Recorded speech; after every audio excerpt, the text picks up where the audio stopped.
You know, Tyler, the doctor told me to stay away from Overwatch for about a week because he was concerned my sodium intake was too high. But really, I think he was just being a little bitch. Cheers, love! The cavalry's here!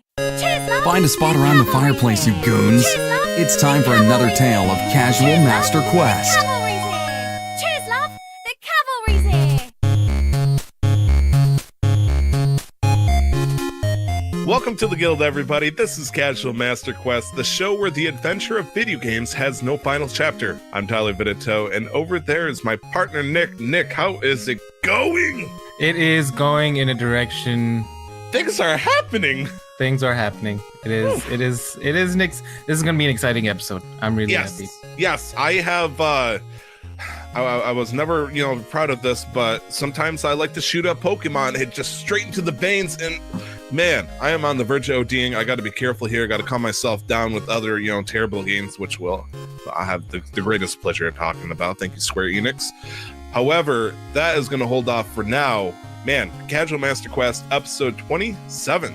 We are 27. Where's the time's gone? Time has flown, dude. We are officially over 6 months, half a year of podcasting together. We hit that breaking point.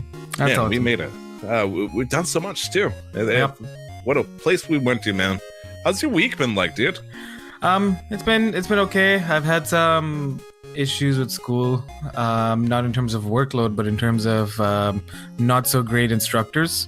So we have an instructor who, I don't remember if I talked about this last week on the last episode, but we have an instructor who's pushing a software really hard that is Mac OS only. Oh yeah. That requires another software that's Mac OS only. And then we learned that he's never actually opened either of the softwares. Oh yeah, we heard about that one last week. It was not pretty. And it's still continuing this time because he's pushing another software. But fortunately, after a quick Google search, we can find out that people actually use the software in their group tutorials online. So we're like, all right, but that means I have to scrap all the work that I did learning how to code for Android phones. Is it worth it? No, because we had to scrap it all. And so the new software is probably worth it, but the work that I did over this past week was useless, and I wasn't happy about that. I really wasn't happy about that. Yeah, I mean, I've heard of situations where people get so stressed out that they start losing clumps of hair. Do you wanna? Why don't you tell me what you're talking about, Tyler? Sure. So, back up a little bit, guys. About maybe 15 minutes ago, I flooded my eyes open, even though I was already awake playing a couple of games. And Nick's like, hey, let's get ready. Let's start doing some shit. And I'm like, okay, sure, I'll hop down. And wife's talking to me. And he pops onto the call. And, I look, and I didn't notice anything. He's like, I'll be right back. Comes back again. I give a double look after he says hello. I'm like, something happened. There's something there that wasn't there before, except it's the opposite. This is the opposite world of Beauty and the Beast song. Like, I'm getting heavily concerned because I was not sure if there was a doppelganger that was taking on the persona of Nick, and something's off with him, and I couldn't quite put it, for half a second anyways. Nick is a little bit less beardy. You're not completely shaven, but you gone to the Nathan Drake 5 o'clock shadows situation. What's going on here? Yep, trimmed all the way down. After my last visit to the barber, I wasn't happy with the way my beard was growing out, so I trimmed it all down, gave it a hard reset in lieu of spending another $30 just to get a trim. So yeah, it's been a while since anybody's seen me like this. I haven't seen myself like this, so it took me a while to get used to seeing myself in the mirror. Honestly, I feel like you put a Dos Equis in your hand, you could be it, man. You would be perfect in your natural habitat. Like, I'm down for the idea. Like, honestly, I wish you would keep it, but we all have our own preference. I personally love to be clean shaven, but it seems like everybody and their mother looks at me like, oh, you without a beard, what's going on here? Are you okay? Are you my son? I can understand that. To me, there's a lot of surprise reactions, very much like yours, where they're like, there's something different. They wouldn't notice anything for the first few minutes, and then they'd have to take they'd have to do a double take, and they're like, holy shit, you trimmed. I'm like, yeah, I did. My mom still hasn't seen me like this, but she'd be the happiest woman on the earth right now if she saw me like this. I should send her a picture. Oh man, and this is gonna get me in trouble with you, so be ready to happily throw some heat at me because if there's one thing that people can get insecure about, the most common denominator for that is their appearance. Right. And right now, I would say without hesitation and immediate regret in about 3 seconds, you look like an Indian version of Jeff Gersman from Giant Bomb. And that is a good thing to me. I love and respect his look. My wife hates him, but you got the scraggly part of the beard right now, and it just, man, mad respect, man. I don't know. I've always, like, I can understand why, like, this look has grown on me over the last 2 days. It really has, which I haven't expected it to. And so when I was younger, I was just obsessed about getting my beard grown out properly because I started shaving when I was 14.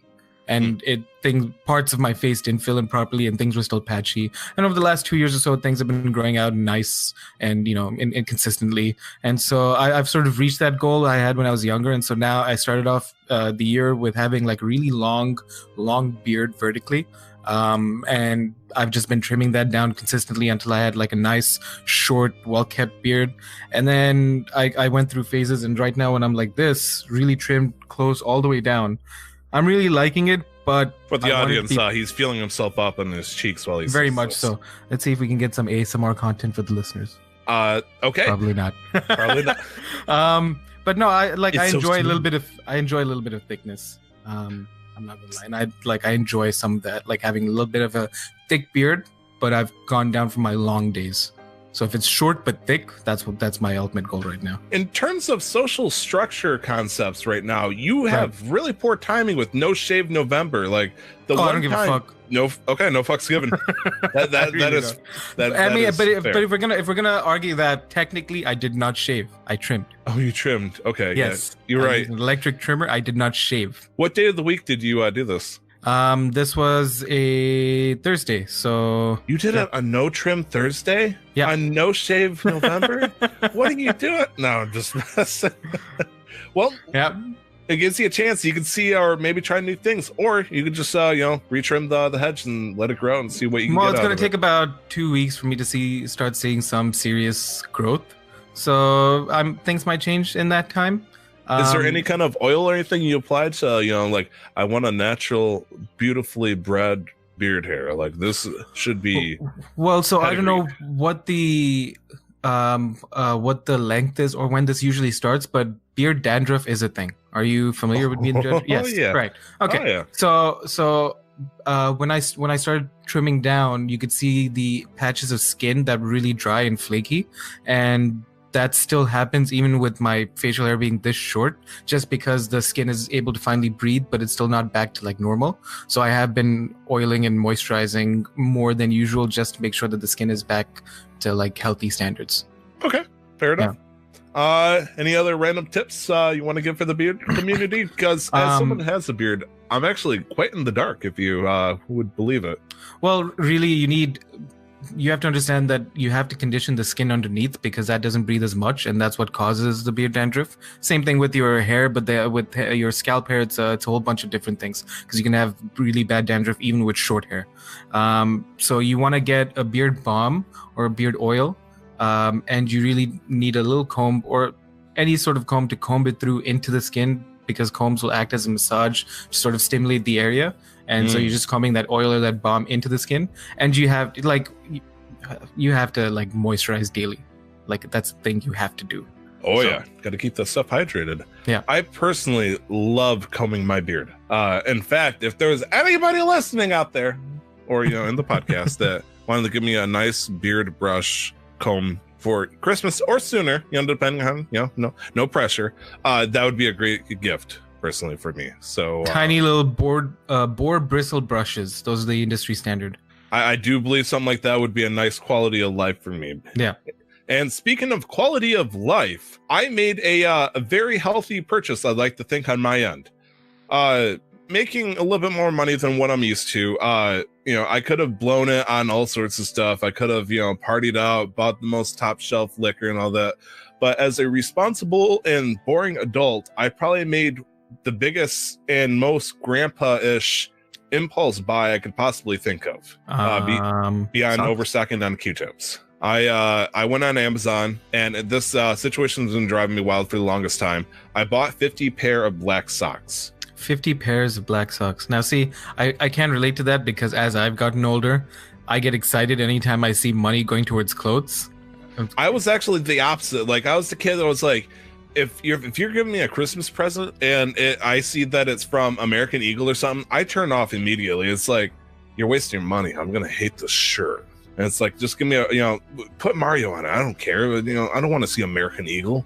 Oh, no. Like, if we're talking about gifts, so gifts is a different thing. But if I had to spend money, and if I'm spending money on clothes, I have no problem doing that. But my issue with people buying me clothes as gifts is that they never get the size right. Do you know what I mean? That's my totally biggest issue. And then they don't put the receipt in, so you can't return it. And so you're kind of like, well, I've got this. People that do that are fucking monsters. I'm just saying that out there. If you don't put like, sure, I can understand that you don't want to, like, it's a courtesy thing not to tell them how much you spent or whatever, but you have to consider what if it didn't fit. And it's like, okay, if it doesn't fit, it means either I can take care of it and I'm grateful, or I have to reject the package back to you and you have to deal with it the day after, and no one wants to do that. Right. Or I just keep this and I pass it on to my my firstborn when he turns like 14. It's like, what do you, come on. Right. But I have a huge problem where and not to the point of my best friend Brandon does it, because he makes those socks like into priests, like with how holy they get.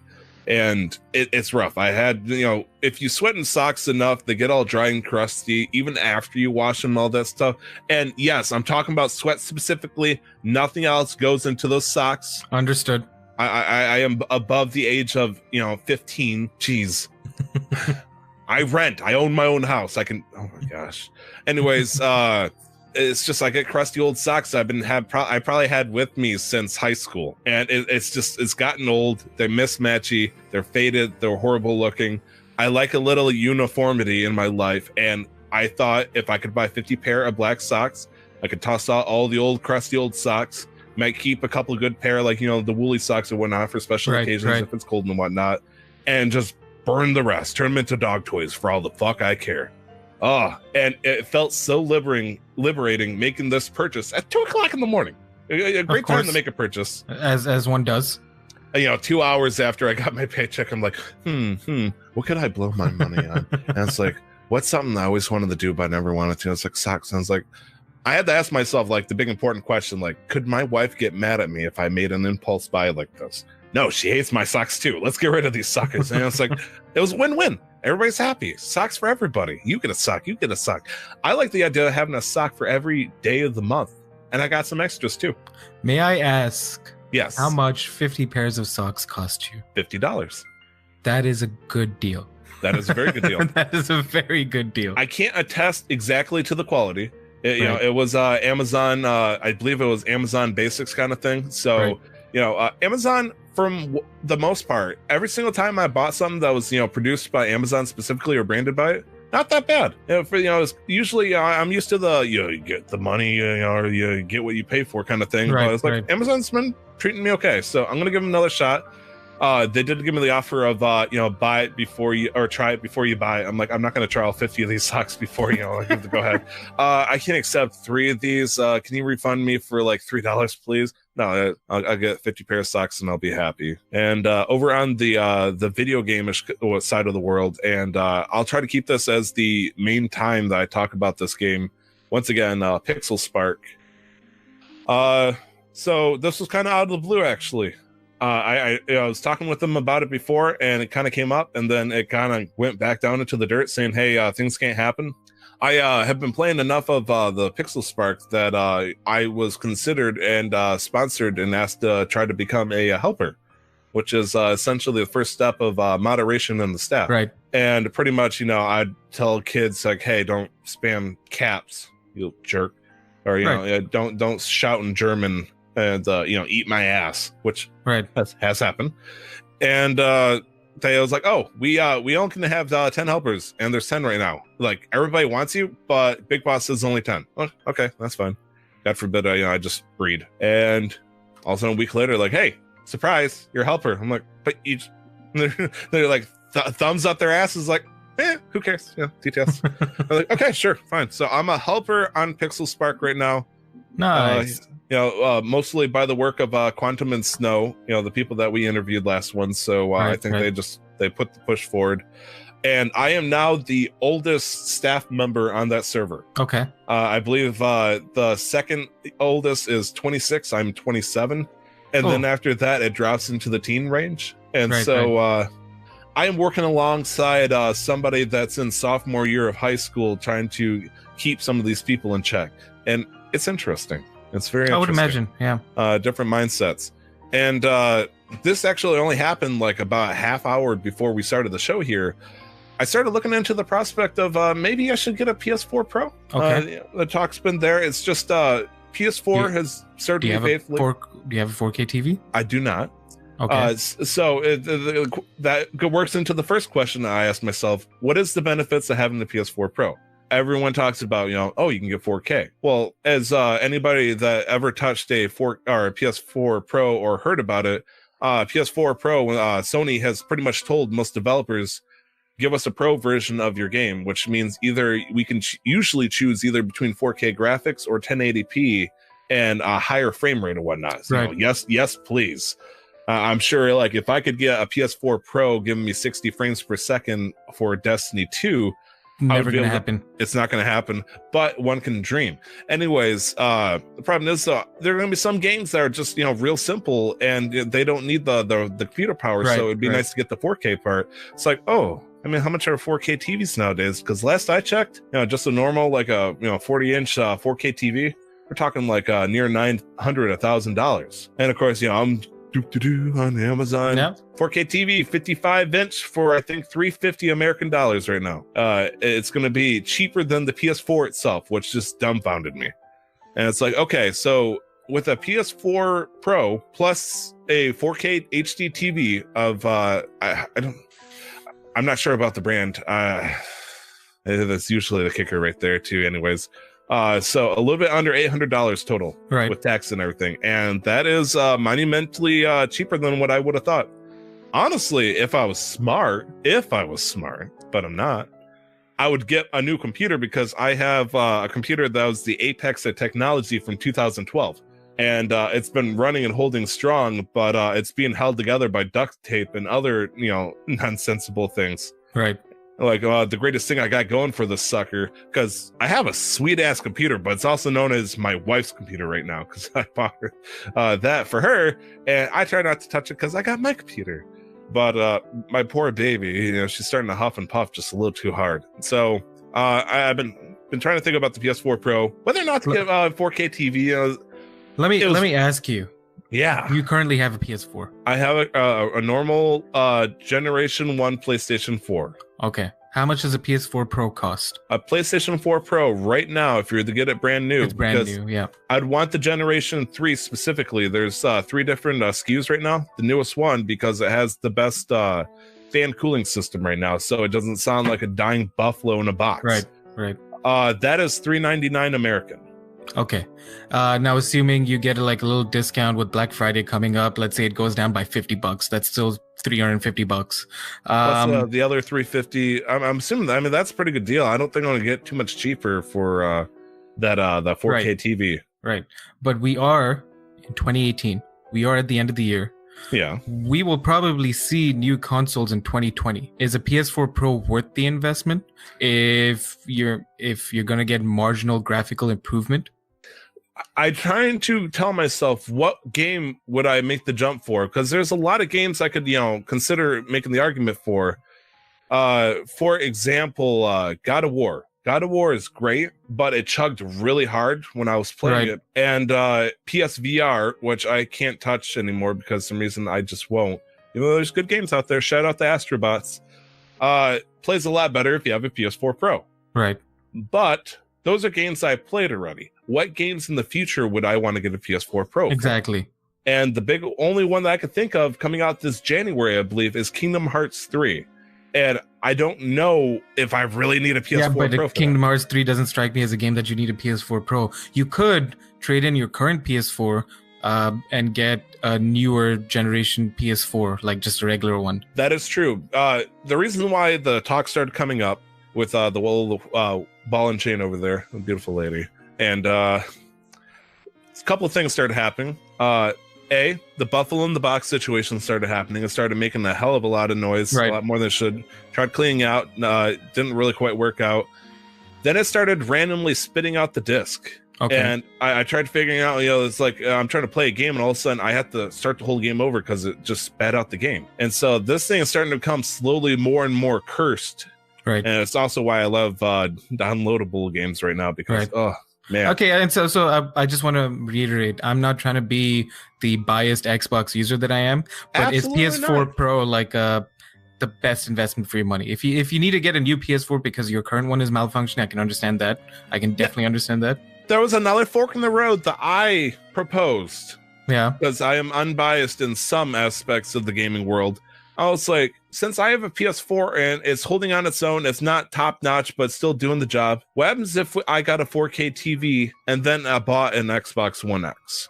And all of a sudden, from the shadows came hissing my wife saying, there'll be no Xboxes in my house. And it's like, But 16 teraflops.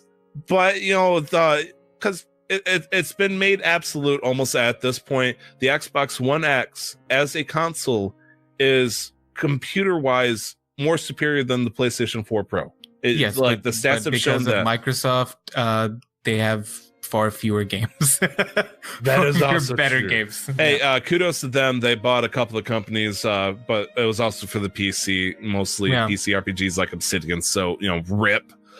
But something for them to think about. I was, like I said, half hour ago, still needing to mull it over, try to figure out if there's a good, sweet solution for it. So that's pretty much it in terms of the in real life on my end. We played a game last weekend. We didn't played a game last weekend together. Yeah, Yes. you, me, and Brandon. Yes, Yeah. I want to give a shout out to Brandon because oh man, I introduced the game to you. Yes. And I was worried that it was not gonna, it was gonna be a Terraria situation where you're like, who cares? It's okay. I had fun because you're there, but otherwise they can, eat shit and die. Town of Salem struck an interesting chord with you. Apparently, you seem to have either enjoyed it or you had a good time at the very least. I really enjoyed it. I had fun. It was different from the games I usually played. It was a nice breath of fresh air. And it was very, not very role-playing heavy, but role-playing heavy enough where I could get into it. I mean, technically, you could and should role play, but it's not role playing as your character often, but trying to role play and being deceitful or honest, depending on what role. Now, Town of Salem, for those who don't know, it's a $5 game on Steam right now, so $5 to play. It used to be free for everybody, but they love that sweet dang cash. Is a game where I believe 15 people get put into a circle, and they have a day and night cycle. Day is to discuss, nighttime is for certain people to do bad activities. And it's comparable to another game that I don't know how to explain it, but essentially you had two groups. You got the townies like sheriff, lookout. They have their own roles that they have to do at night and whatnot. Try to figure out who the bad guys are, which is usually the mafia. And the mafia are trying to kill everybody off. So during the day, the townies are trying to rightfully hang the mafia. And during the night, mafia is trying to, blow off anybody that's good. And mafia also has the advantage in saying, hey, I think this person's mafia. And they're like, who, me? I'm the medium. I talk to the dead. No, I'm pretty sure you're the godfather. Oh, geez, guys. And then they vote and they hang him. And it turns out he was the medium. And then everybody goes rip. Oh, Yeah. jeez. Yeah, so it is a drinking game called Mafia that me and my friends play usually, with just a few extra rules. And I really had fun because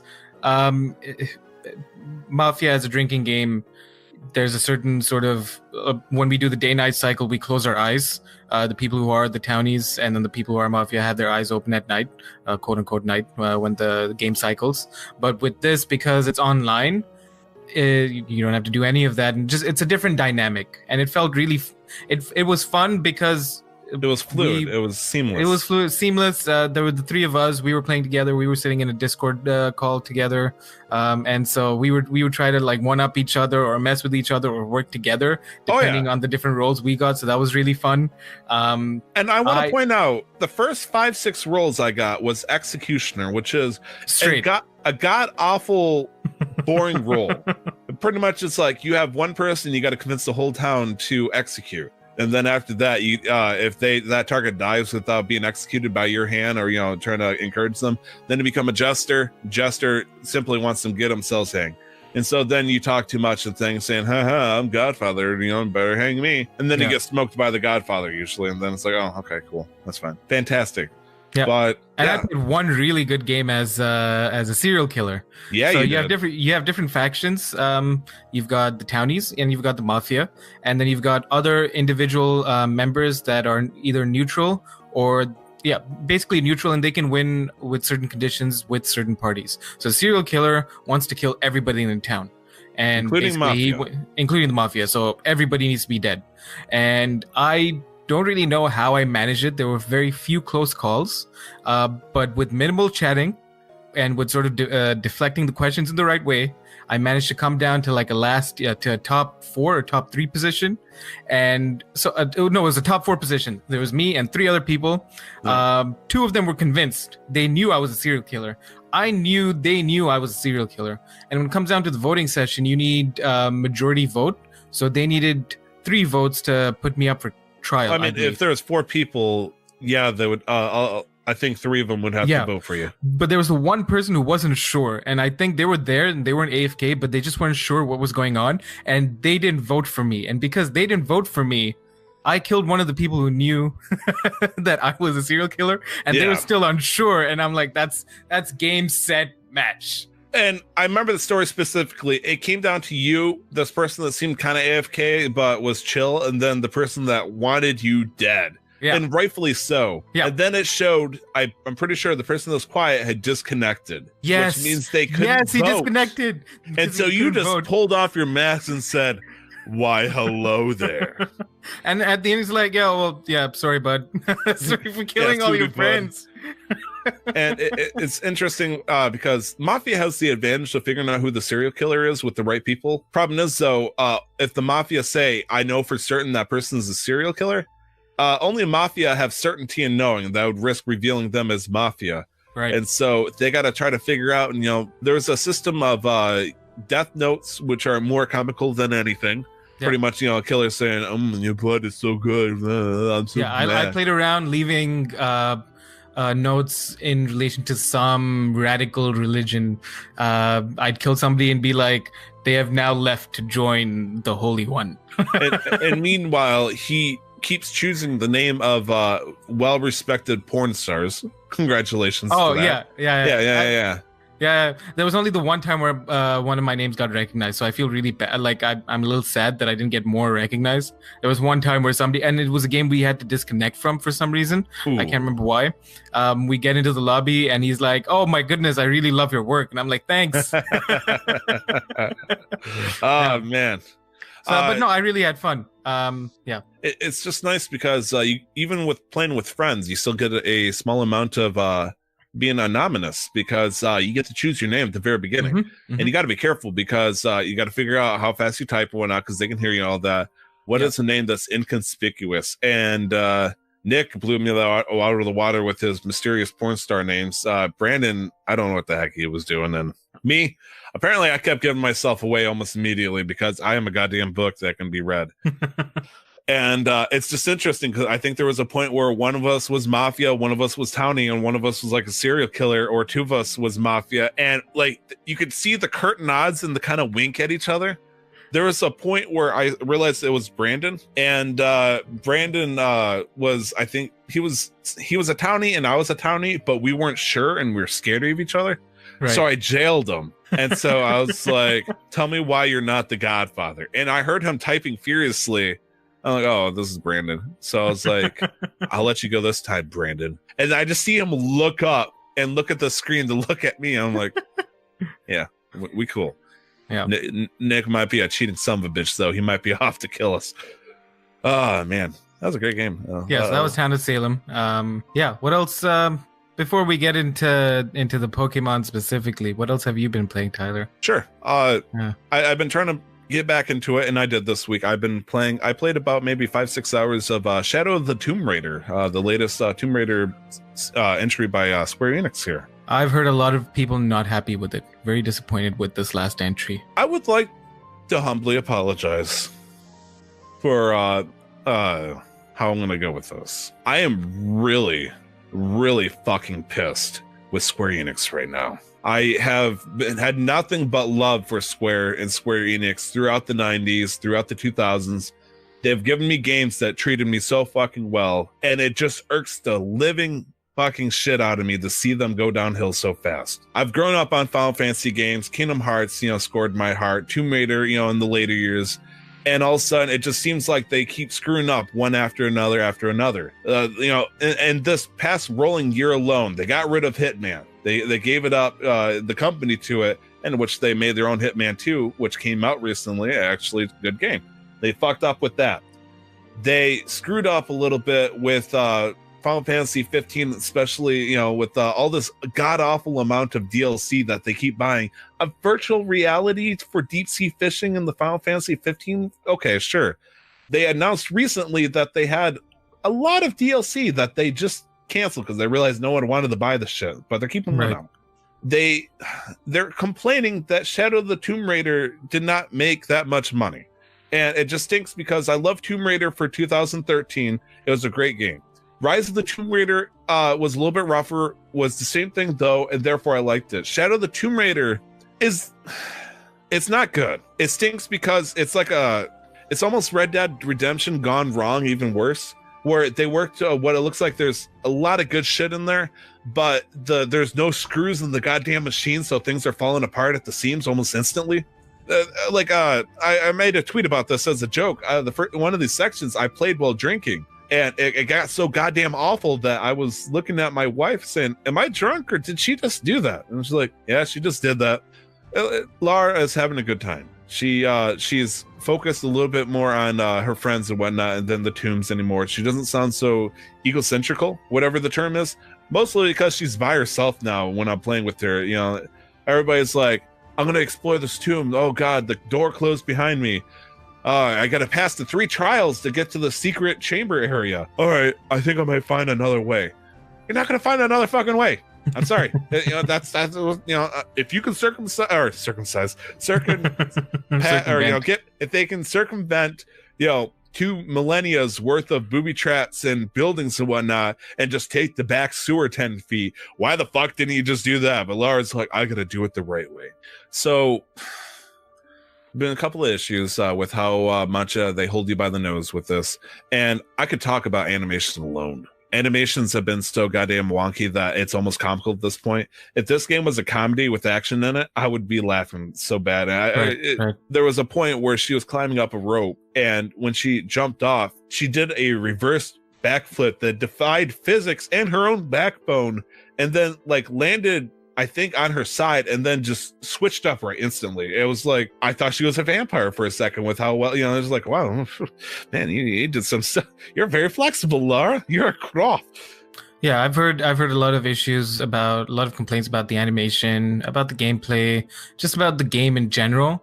But I've heard okay to good things about the story and the emotion. Story and emotion so far has been good so far. There's been a couple of moments where Lara, if you played the first game or the second game, you know what this is like. She'll sit down in front of a campfire. That's where she does all her skill points and stuff like that.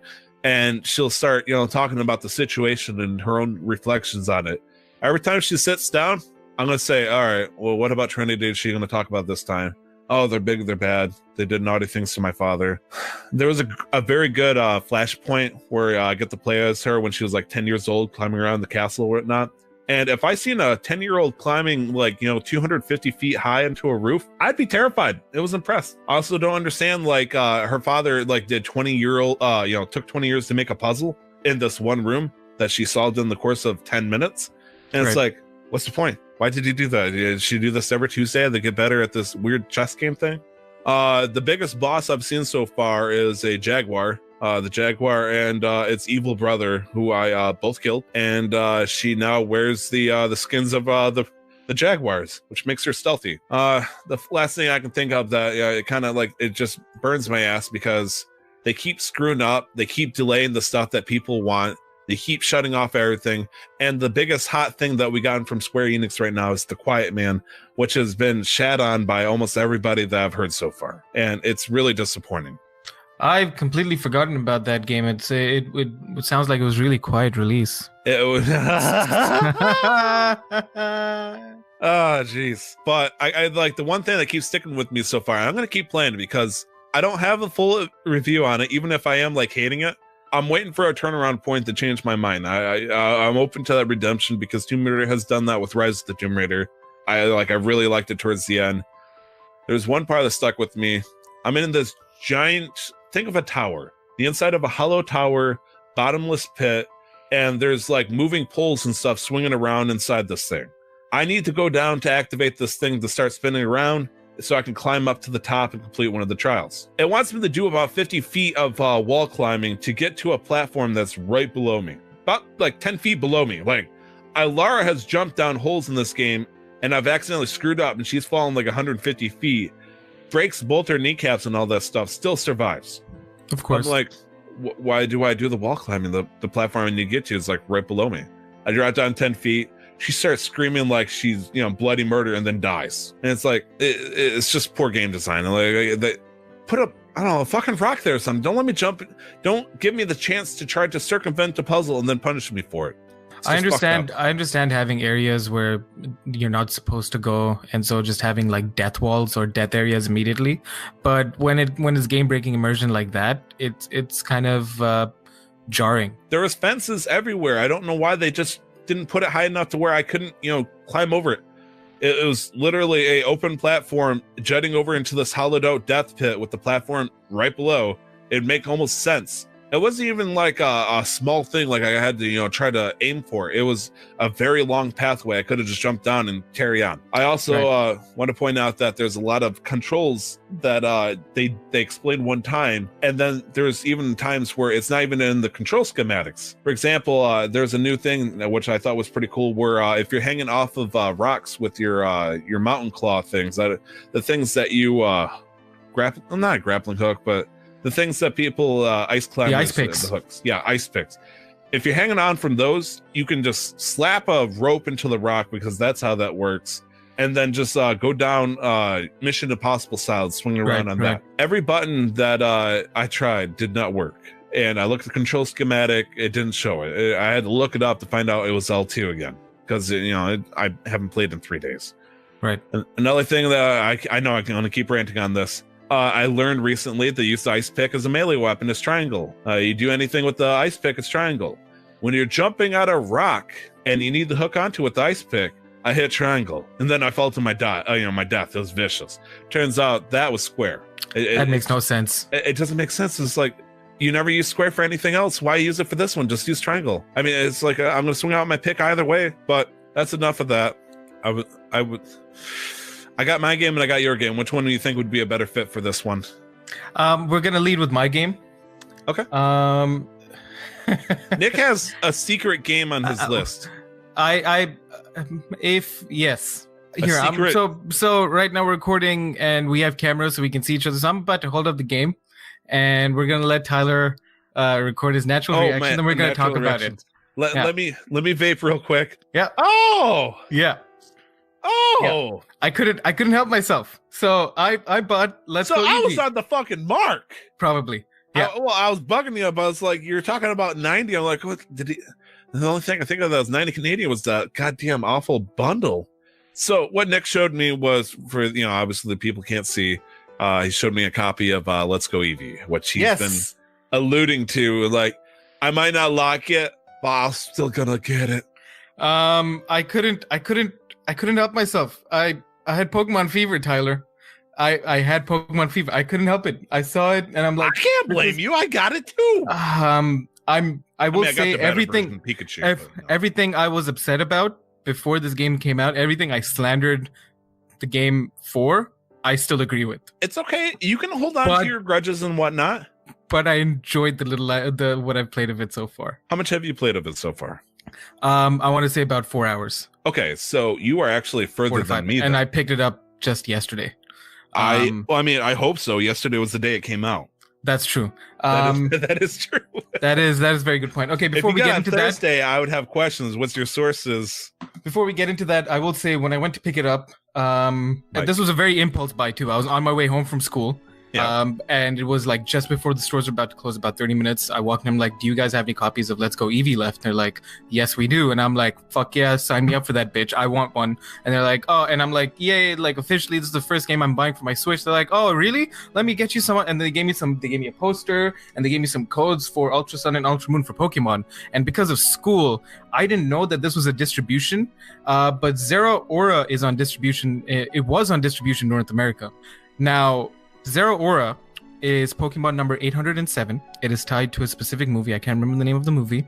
The second most recent Pokemon movie, I guess. But it's the last Pokemon I needed to complete my living dex. No and shit. I did not know that it was in North American distribution currently. And so the distribution ran from October 19th to November 9th. November 16th is when I picked up the game. November 16th is when I got a code for Zero Aura because they had some left over. Because not a lot of people knew about it. Please tell me it fucking worked. Yeah, because these codes usually are valid for about 3 months after. Oh my god. And I have completed my Pokédex again. Holy shit. Yes. This is official. Yes. So God until damn, the new man. generation comes out and Meltan is available on the core games or games where I can transfer my 807 fucking Pokemon over, Which is a great day. I have every single one of them.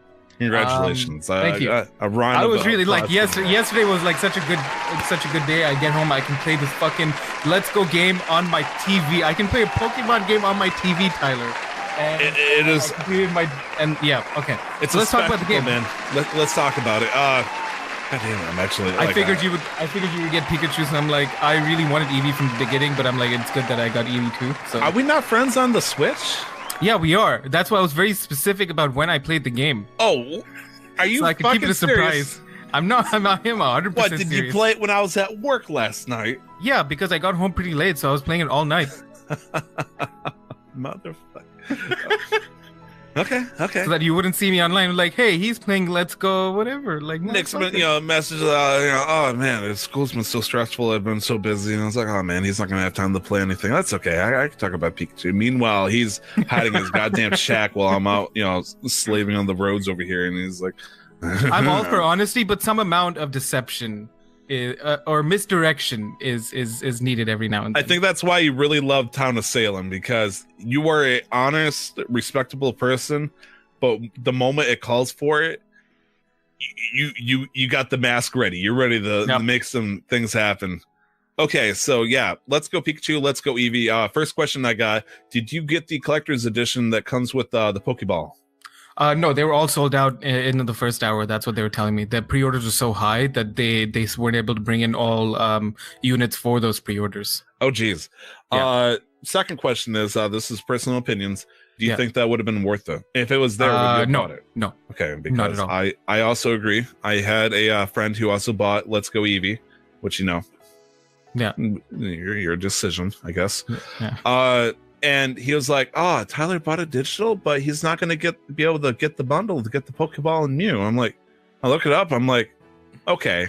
As far as I can tell, buying the Pokeball by itself, $50 fucking dollars or something like that, 50, 40, and you save $10 if you get the bundle. So let's say hypothetically $40 right here. $40 for being able to carry a Pokeball thing on my hip. I'll probably break on the first day because I'm moving around and shit. To carry on a Pokemon to level up or make it happy. I don't even know what the fuck it does. And I get a Mew. $40. It is 130 Canadian dollars for the Pokeball Plus bundle. No fucking Canada. Thank you. That is that is the greatest and smartest scam I've seen in a while. Like Pokemon Go Plus bracelets I thought were tricky for a while until they started adding this and that, and I've seen some use to it. But the goddamn Pokeball, I will not trust it. No, thank you. Shit, Nick, what do you think? Is it a game? Is it a good game?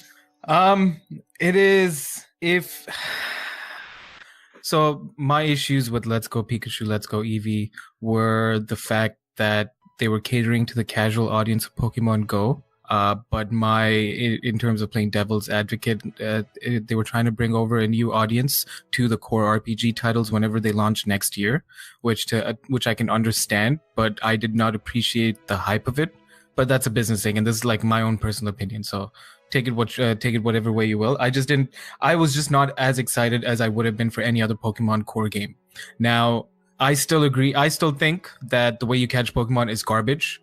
I think you should be able to battle them, weaken them, and throw a Pokeball and capture them. I think the game is too easy, but it's not as handholdy as Ultra Sun and Ultra Moon and Sun and Moon. Thank fuck. At least it's not as handholdy. Okay, no, Tyler, you can play 2 hours of Ultra Sun, Ultra Moon, Sun and Moon, and you'd still be in the tutorial phase. You'd only just reached the trainer school. Here, after 2 hours, I was already past Brock. That is true. You're absolutely right.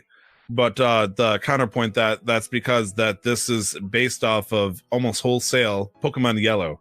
Like your training zone was a 10-minute area that you returned to for another 5 minutes to get your butt kicked by Gary or Blue, whatever you want to call him. Yeah. I want to talk about happy stuff first before we start going into the Okay, yeah, happy stuff. Music, fantastic. It was good. It's nostalgic and fucking great.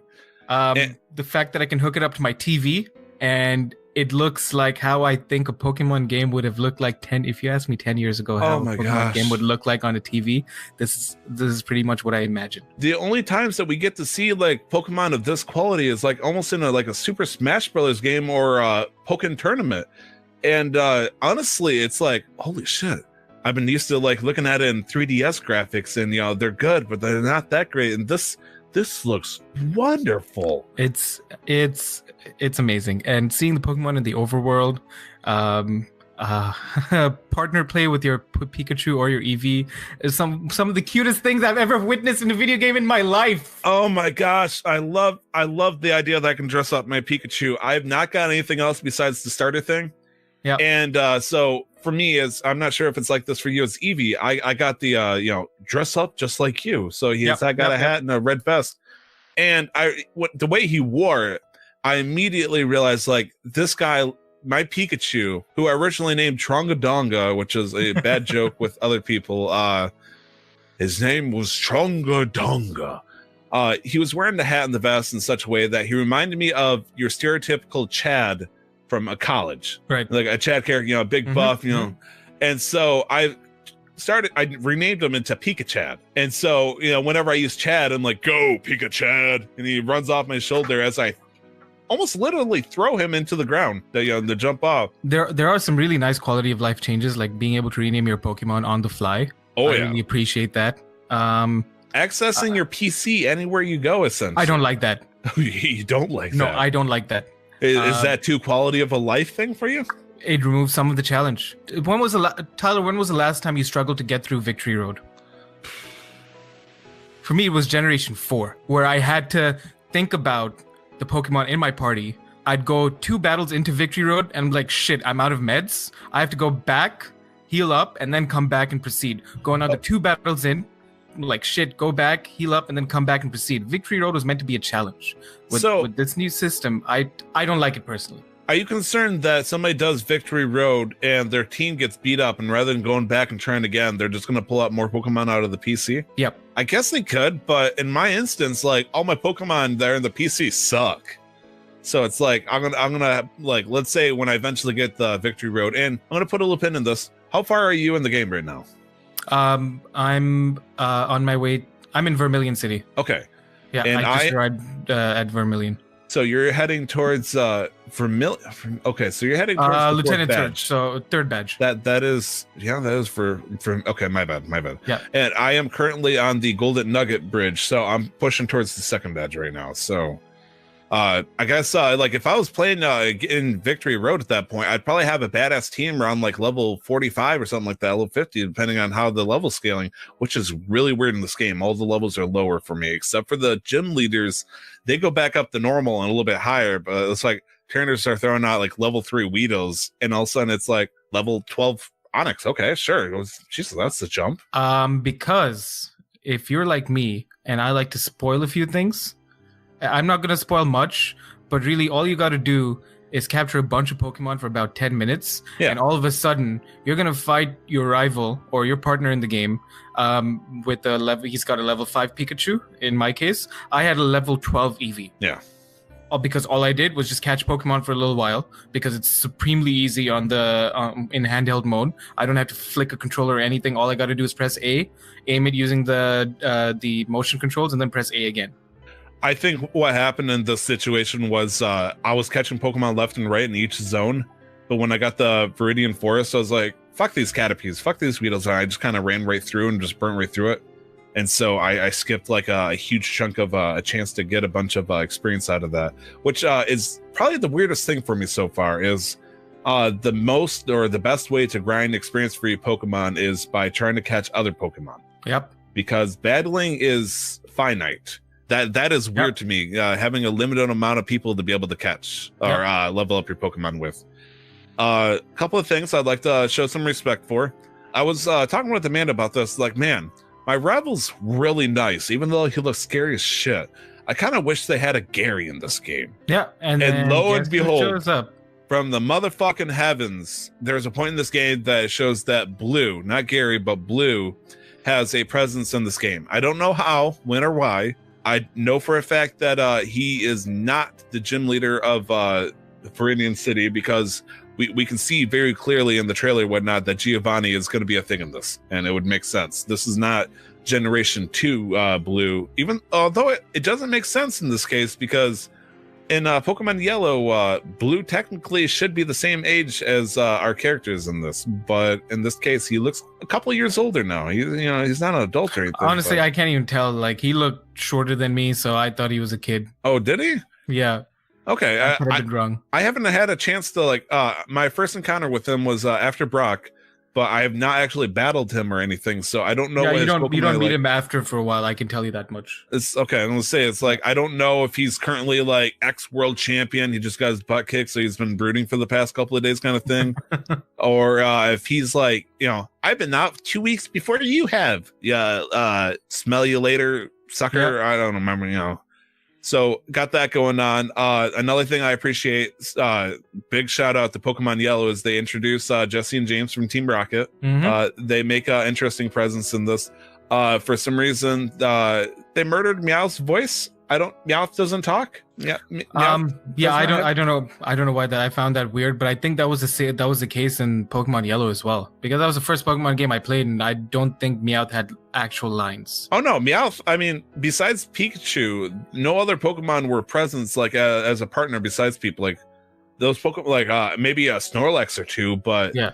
They're like Meowth was not actually present in that except for some of the battles. Yeah. And so they put Meowth in this case, but Meowth does not talk, even though he's with Jesse and James, and it just freaks me out. I don't understand why that is, but that's not a big deal. Having a good time so far. I got myself a Bulbasaur because the lady was impressed by the number of Pokemon I caught. I was actually getting ready to go up to get the Charmander like in Pokemon Yellow. Instead of making your Pikachu happy, because my Pikachu loves shit out of me, he's like, oh, you got to catch at least 50 Pokemon.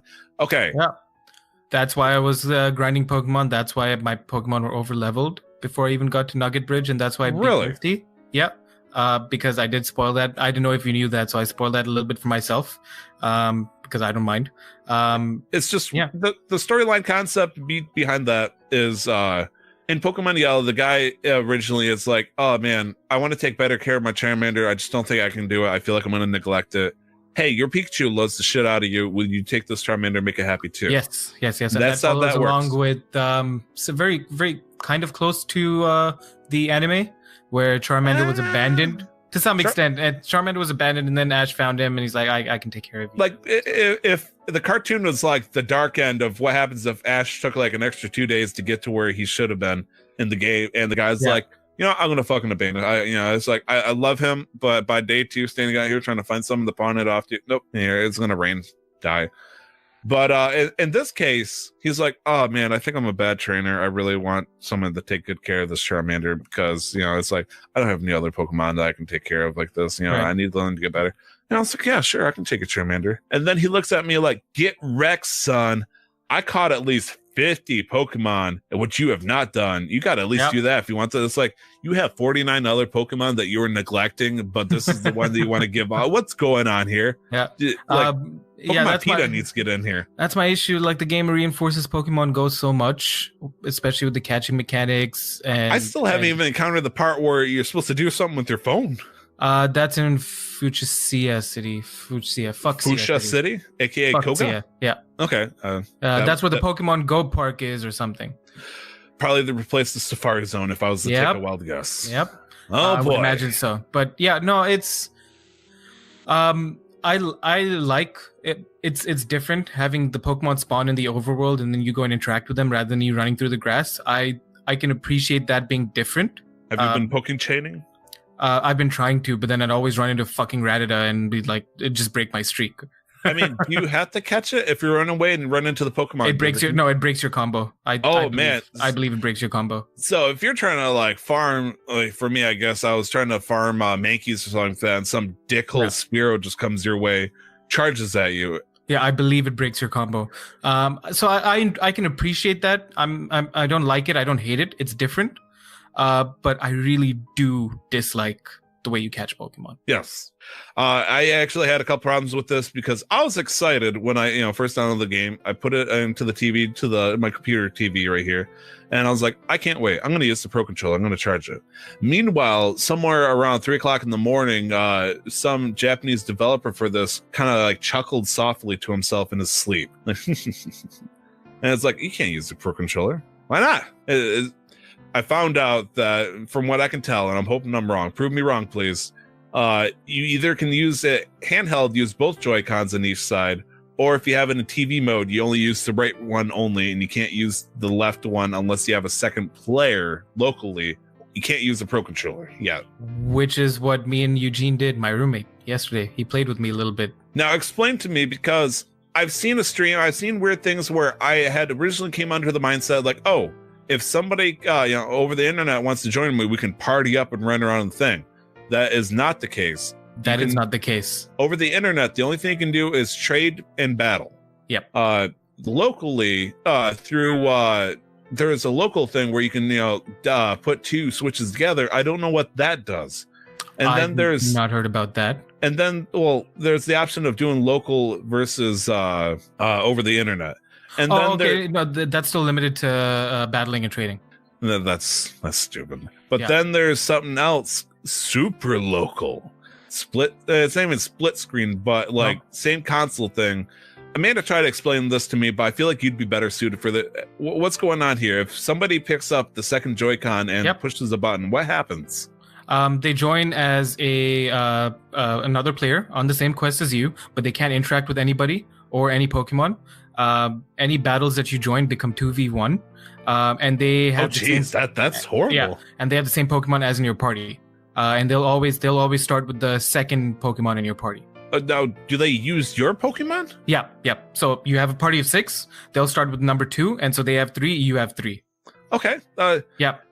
Can you do that against like gym leaders and stuff? Yes, and I believe they can join in at any time. You can team up 2v1. Yes. There's got to be stipulations or something like that, right? No. Because there's no 2v2 battles ever. I've done this on purpose. There's 2v2 battles. Against Team Rocket. Oh, okay. Outside of Team Rocket, you're right. I forgot about that. Outside of Team Rocket, I've tried to force a situation where I had a trainer on the left, trainer on the right. I walked down the middle perfectly, but I'd only get seen by the one trainer. And then after that battle ended, all I had to do was move a pixel to the right, and I'd get seen by the other trainer. Yep. Yeah. So if you wanted to make this game ungodly easier, you could have a Joy-Con in each hand, activate a local player that's pretending to be a second player for you. That is interesting. And if you really want to make it easier, I guess. So I understand, like, looking at it from like when I try to take a step back and look at the game, really it just is a you've had a long shitty week. All right, here's a fun Pokemon game. Just enjoy. You don't need to think about it too much. You don't need to grind too much. You just jump in, play, catch a few Pokemon, level up that way, and do the thing. That's what I see the game as. I have my issues with it. I've made that very clear. And I like how you never have to keep your partner Pokemon in your party, but then they give your partner Pokemon the equivalent of HMs, which I believe they call special moves. So that's cut, surf, fly, stuff like that. And even if they're not in your party, they'll still have that happen, and it doesn't take up a move slot, which I think is a nice quality of life, and it fits into the design of this game. I don't necessarily think it's a necessary addition or a nice addition for like a main core game, because it prevents you from thinking about how you're going to go about exploring the world. It's just giving you so many options where it just makes exploring the world easy, and I don't think that should ever be the case. Because I was just going to say, so overall, how are you feeling about the idea of being able to play with a guest player on your account when you're playing? I mean, it's fun. Eugene has sight issues, so we were sitting pretty far from the TV, and he didn't have his glasses on, so he's like, and he was tired, so he said he'd try it later. And I'm pretty sure, and you might be able to help me with this, if he were to make an account on my Switch, would he be able to start a new game as a fresh character? Yes, my wife right now is currently further ahead than I am right now. Okay, good. So then that way he can explore the game if he wants to as well. But that actually led to an issue because Amanda went over with the Switch over to hang out with Dustin, person that bought Eevee, and you know the original concept like, oh, if we put ours together, we can play locally together and walk around. No, you can't do that. Oh, okay. And then Dustin's like, all right, I want you to play with me then. And Amanda's like, no, eat shit. I haven't started yet. I want to play on my own. And so Amanda had to choose between, you know, working on her own account or playing as a one-time guest character to help. Yeah, where none of the rewards or anything, like you're just like there. Like really, so if the person like for some reason doesn't want to make their own Pokemon game or something like that, and you want them to join you, or I guess if you have like a little brother or sister or something like that, I guess I can see that too. But it's something like that, yeah. And as player one, you still have full control over, so it doesn't do the thing where you both have to be on the screen at the same time. So like the screen doesn't move if you go to one corner, and it's not going to move until they start moving towards you. You can keep going because you're player one. You'll keep going, and they'll get lost wherever they are. And all they got to do is shake the controller, and they'll just jump back right on the same spot kind of like a new Super Mario Brothers, shaking your bubble and come back. Yeah. Overall, it's all right. I can see why a casual player, a casual audience would enjoy it, and they'd have no problem with it. Anybody coming over from Pokemon Go who happens to have a Switch would have fun with it. But anybody who's coming over who has a Switch and plays Pokemon Go, they're not your regular Pokemon player. Is this a game that you could see yourself trying to play competitively? No, because there's no abilities. That I'm asking questions. Hey, there was no abilities back in Generation 1, okay? I understand that, but then I'm really confused as to what they're trying to do with this game. I honestly think that they just all they saw was a cash cow and nothing more than where does this game fit in our lineup. Did you prefer a handheld mode or TV mode? Handheld mode by far. Because, and I agree with this, because when I first played on the TV, trying to aim and swing that nunchuck, it's garbage. It's a fucking nightmare, especially if they start moving. It's like, okay, I'll try to toss forward, and it's like, oh, you dropped your ball. Yeah, no, and then, but I did do the thing where I held my nunchuck to the side and then came in at an angle and do it like in the anime, like Ash, and I managed to catch one once. Hair back out and everything. But no, it's garbage with the handle, and it's also weird. Well, I don't like it. You mean garbage the TV? Yeah, garbage the TV mode. And it's also weird. You have one hand on the joystick, and then you have to use the same hand for the buttons. Like I don't like that. You cramp your hand up doing that shit. Oh yeah, and that is a little bit rough. You know, people seeing the overarm motion. It's like trying to do a karate chop with the Wiimote. And as long as you do it straight, narrow to the middle, toss a Pokeball at it. Or if you're playing in handheld mode, and I like this a lot better, it engages a press and hold A, and when you let go A, it's going to launch a Pokeball. No, you don't even have to hold. All you got to do is press once, and then press line up, and then press again. Yeah. And instead of using trying to aim or whatnot, figure out the best thing. It's weird that it does a completely different schematic. I would have thought they'd done touchscreen like Pokemon Go style. That's what my roommate was trying as well. He was like trying to like spin the ball around on touchscreen. I'm like, dude, there's no ball. You just press A again. And like, it's gyroscope. You aim gyroscope. Yeah. It's Splatoon style almost. Just aiming and then firing, and it's so much nicer and accurate. Yeah. Oh, so good. But This is a pending review. We got a bunch more to play here. We got several more hours. Currently, I'm on my way to building up my perfect Generation 1 team. I say almost perfect. I'm only missing, on my Generation 1 team, I usually have an Electabuzz in lieu of a Eevee. But I'm okay with having an Eevee instead of an Electabuzz because they, in certain cities, they give you plenty of affordances to make your Eevee or your Pikachu strong enough where it'll hold a place on its own because you cannot evolve them at all. You cannot evolve your Eevee or Pikachu, so if you ever picked up Eevee thinking that you could get a Vaporeon, a Jolteon, a Flareon, you cannot do that. And You're for real? Oh, I'm not. No, yeah, you cannot do that. Mean, this makes sense. It does make sense. If I buy or if I catch another Pikachu in Viridian Forest, could I level that one up into a Raichu? Yes, you can. Okay. Because I caught like 6 in Viridian Forest. Actually, I got really lucky. I walked into Viridian Forest and found a Bulbasaur just sitting right next to the door. So I caught that too. bit immediately. I got lucky with that shit. Man, that makes me feel a lot better because, and this is weird because in Pokemon Yellow, Pikachus did not spawn. You couldn't get it unless you got it from Red or Blue. Yeah. Because you get the one that's with you, and they want you to bond with your Pikachu, and God forbid you ever try to evolve it. Yeah. Oh man. I'm trying to think of the things I like really don't like, but honestly, it stinks because I'm having the time of my life most of the time, but then there's times where it just kind of like, whoop, there goes gravity, it snap back to reality kind of thing, and it's like, oh, that's right. And this is gonna be a hot take. I feel like this could have been, or might have been at one point, an idea for a mobile game. I feel like if this was DLC for Pokemon Go, like a heavy storyline campaign DLC for Pokemon Go, I could see it turning into that. I can see where you're coming with from that, but where you want to buy more Pokeballs and stuff like that, you play with your Pokemon Go team, or it just maybe it seemed like it didn't work out so well, so they kind of like threw it at Nintendo. The Pokemon company was like, well, with the clear fucking highway robbery that is the Pokemon Let's Go Pokeball Plus whatever combo, I think they'll be set for a while because everybody's gonna buy this game. Yeah, no the base kidding. game itself, everybody's gonna buy this. They're not gonna be worried about money. For me, I completely forgot what I was gonna say.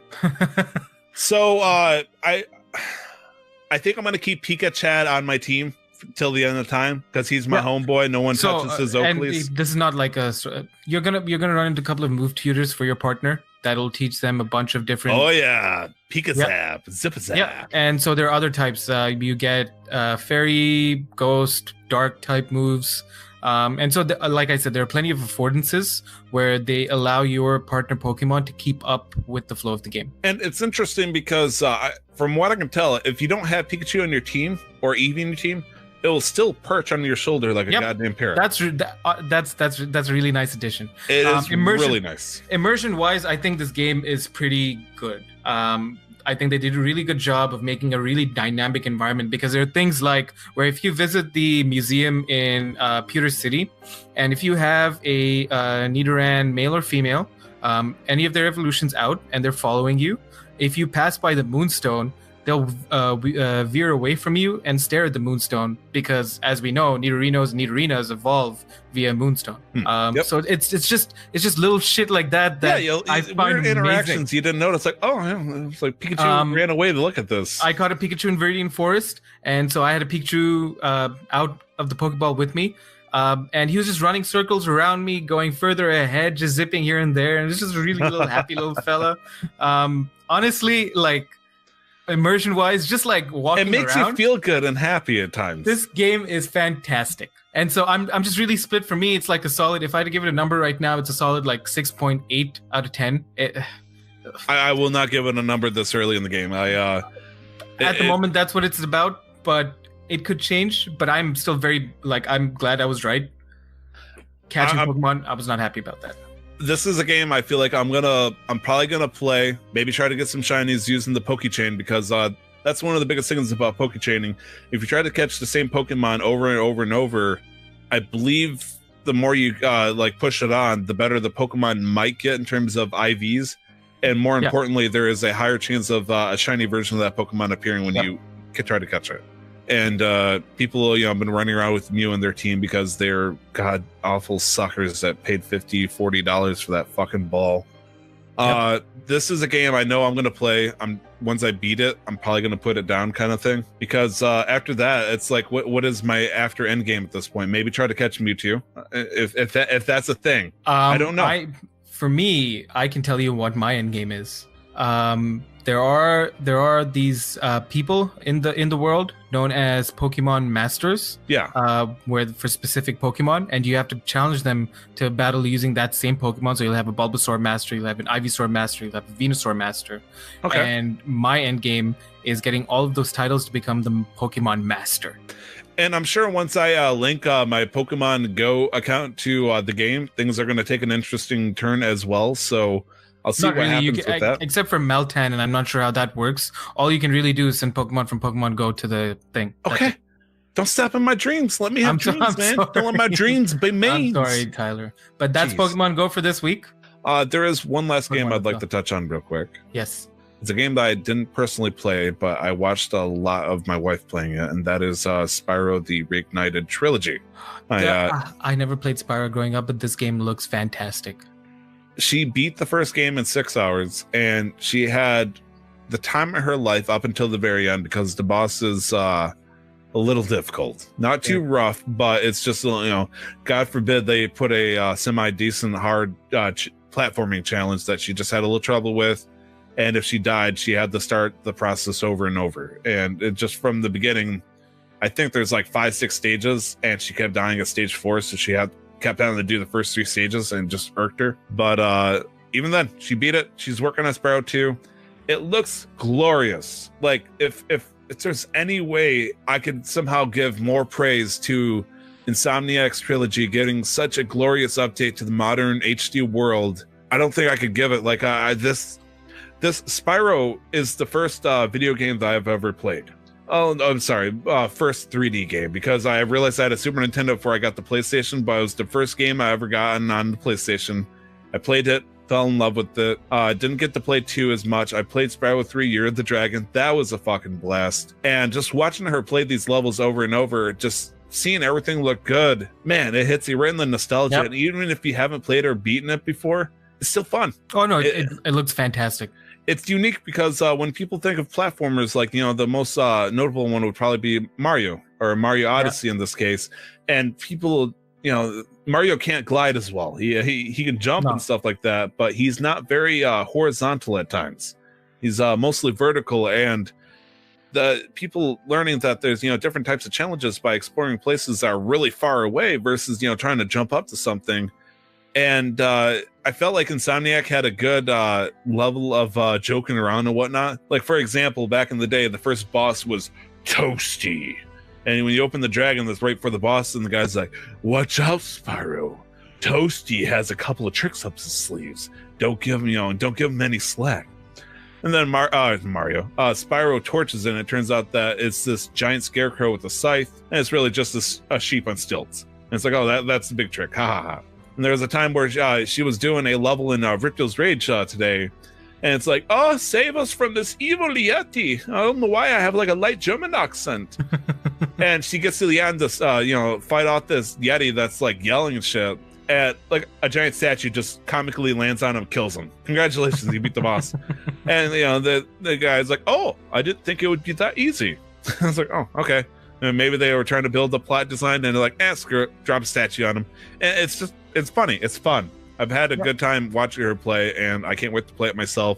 Got my hands full right now, so I got, definitely a game worth paying $40 for. If I had to tell you whether or not to get Let's Go Pikachu / Eevee or Spyro Reignited Trilogy, I could tell you $40 for $60 that Spyro would probably be the better buy right now. But if you're a heavy Pokemon fan and you're not like a variety like all games, then obviously Pokemon's going to be for you. Yeah. So that's it for games I played this week, and man, we definitely talked. Yeah, we chewed into the time, but it was going to happen. I predicted that was going to happen considering it's Let's Go. Yeah. So how are we going to jump into this modular segment here? Because this is quite a wild ride over here. I looked over this list. There are only a few ones that have like full-on detailed explanations. True. to explain, well, like I want to have a fun modular segment. There's a lot of Pokemon names out there that are just simply weird as shit. And it's like, why the hell did they call it that? Now, Japanese names and the American English names are completely different. Like, for example, people know Wobbuffet as Wobbuffet. He wobbles and then he I don't know, buffets. I don't know. But in Japanese, it's focused on the name of a slapstick comedy style, and it has completely cool origins that people don't know about. But in English, there's a couple of words like, for example, Vulpix. Yep. It's like Vulpix is a very popular Pokemon. Evolves into Ninetales. Everybody knows what Ninetales means. It has 9 tails. It has 9 tails. But more importantly, it relates to the Japanese folklore of the 9-tailed fox. Yes. Yeah. And Vulpix, I didn't know that foxes, like a term for them was Vulpine or Vulpine. Okay. Yeah. And so Vulpine plus 6, because Vulpix has only 6 tails, Vulpix, I thought that was interesting. Another thing that I saw was Arcanine. Arcanine is, everybody talked about how Arcanine was technically considered the legendary Pokemon. It was supposed to be something like that, but didn't quite make that far into the world. It's like, okay, canine makes sense, but why arc? Apparently it's supposed to be arcane and canine. And I was like, okay, sure. Gengar was another good one that I really had a little appreciation for because, Ghastly, okay, it's gas. It's small. It's Ghastly. Ooh, spooky. Right. And then Haunter, haunt. Yeah. But then there was Gengar. Why would they call it Gengar? It just felt weird. And so, and this website, PokemonDB.net, thank you. They explained that Gengar, they call it from doppelganger, or somebody's exact double or shadow of them. And so Gengar is supposed to be a reference to doppelganger, which would make sense to me. And I thought that was cool. Now, what about Togepi? What's going on in Togepi's name over here? With Togepi, you have the word Togi, which means spike, and I'm not sure. I'm assuming in Japanese. I would imagine in Japanese. And then P is to chirp, which is a common Japanese sound effect in it's a cultural thing with how we say dogs say woof.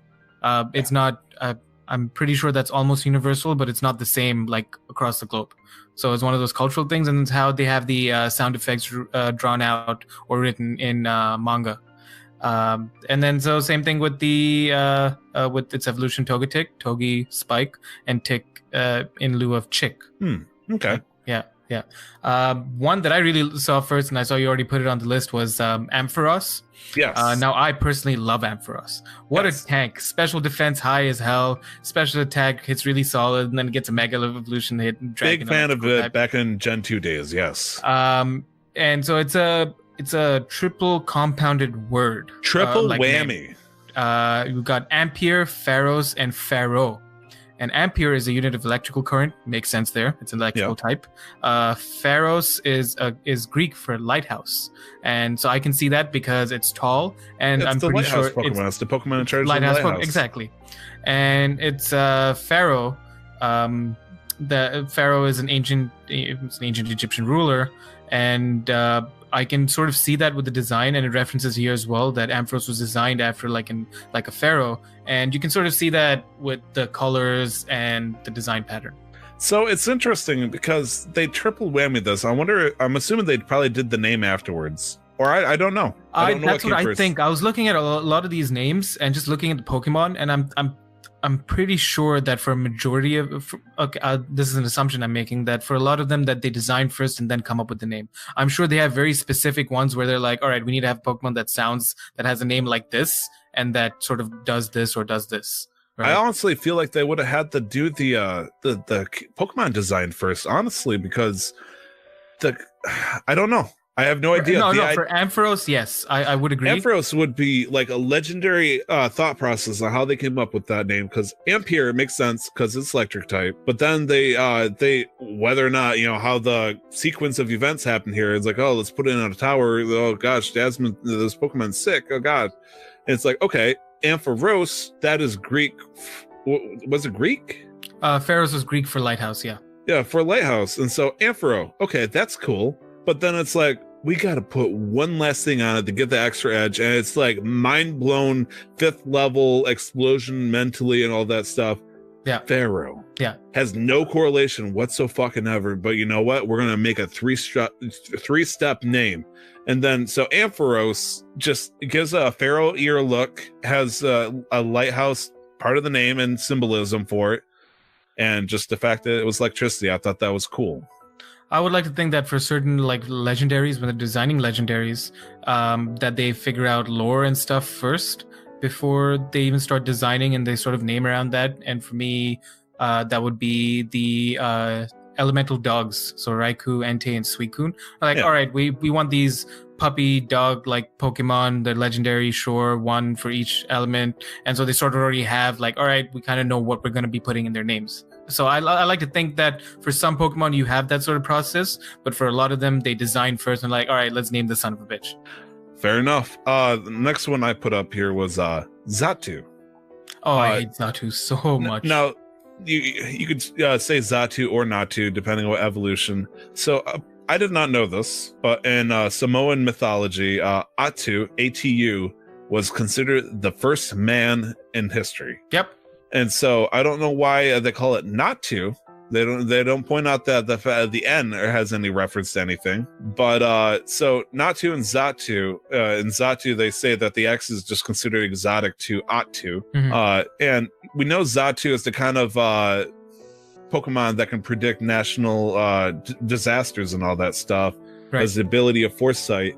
I don't know what that has to do at all with the name whatsoever. I feel like this might be kind of like a mixed bag kind of situation. The only way I can see it relating to the name in any sort of way is the design. It's very much I know this is not the correct term, so I apologize for this, but this is the only cultural thing that I can that I'm reaching for. Very totem pole design, and this relates more strongly to like First Nations art. And so in the Pacific Northwest, it's Samoa Falls and like the Pacific, the Ring of Fire and stuff like that. So for me, that's where I could see the name purely in the origin for that and how it relates to the design, but in how the Pokemon and the name of the Pokemon relate to each other, I don't see that. So I agree with you there. All right, fair enough. What's the next one on the list?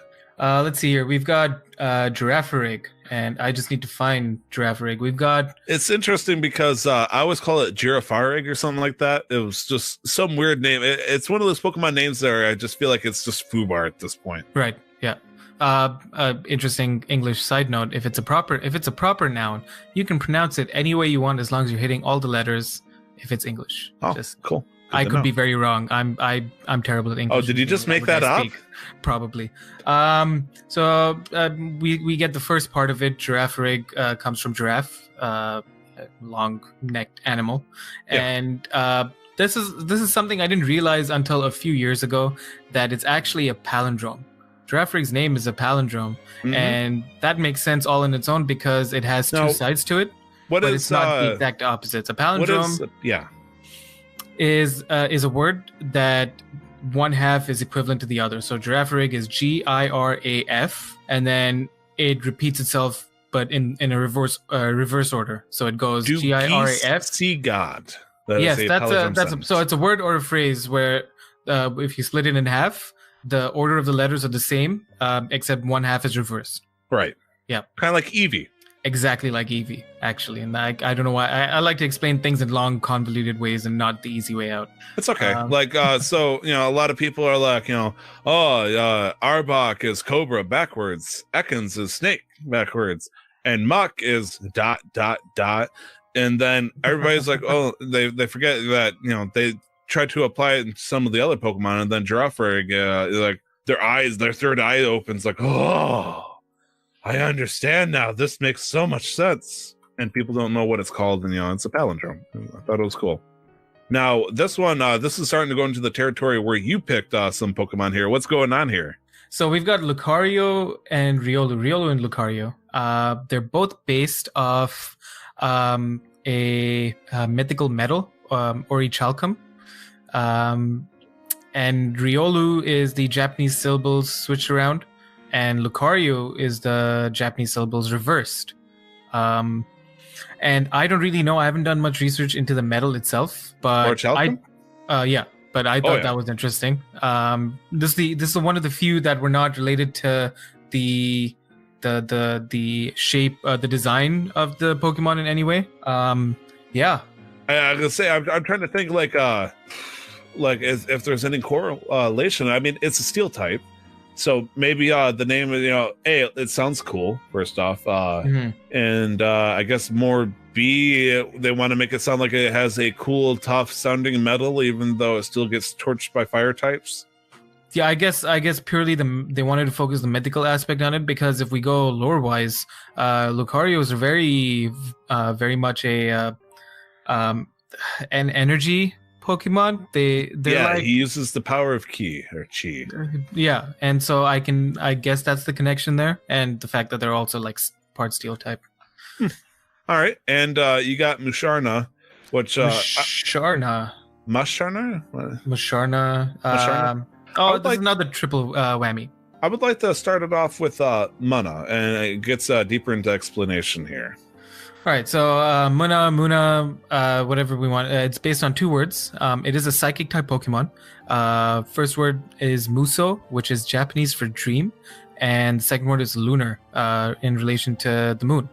And this makes sense. If that's the case, then I'd probably say it's Muna instead of Mana. Muna, okay. Lunar. Just that's my argument on that one. Yeah, that's fair. And this makes sense because this was a Generation 5 Pokemon, and that's when the Dream World came out, I believe.